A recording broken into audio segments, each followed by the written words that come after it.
श्री सद्गुरु महाराज की जय। गुरुदेव कहते हैं, प्यारे लोगों, कोई नहीं चाहता कि वह दुखी रहे। शांति बाहर की चीज़ नहीं है। शांति को बाहर के पदार्थ का उल्टा समझिए, वह अपने अंदर है। शांति के बिना कोई सुख ही नहीं पा सकता। दुख के बाद सुख, फिर सुख के बाद दुख, यह सुख नहीं है। सुख वह है जिससे कि चाहना मिट जाए। यह चिंता जो चाहना में लगी रहती है कि और सुख हो और सुख हो, बाहर की चाहना की पूर्ति से नहीं मिट सकती। एक राजा था, वह चाहता था कि उसे इतना धन मिले जिससे कि उसकी इच्छा पूर्ति हो जाए। किसी ने कहा कि इसके लिए तुम्हें समुद्र पर चढ़ाई करना पड़ेगा। तो राजा ने समुद्र पर चढ़ाई की, गोला बरसाना आरंभ कर दिया। आखिर में समुद्र मनुष्य के रूप में प्रकट हुआ और राजा से पूछा, राजन क्या चाहते हो?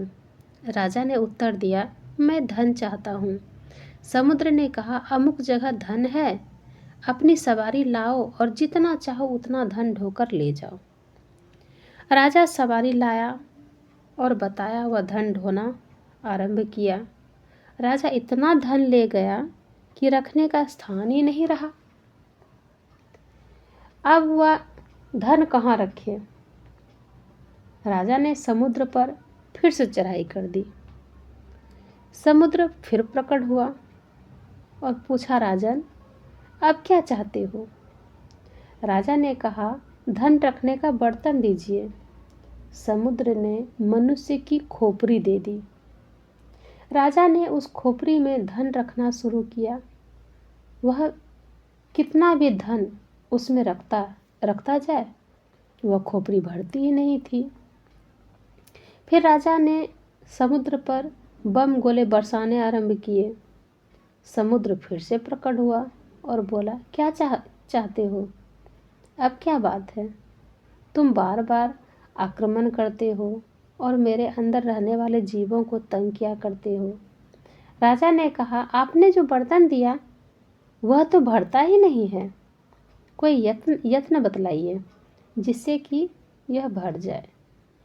राजा से समुद्र ने कहा, राजन तुम बहुत मूर्ख हो। मनुष्य की खोपड़ी भी कहीं भरती है? उसके ऊपर मिट्टी डाल दो, वह भर जाएगी।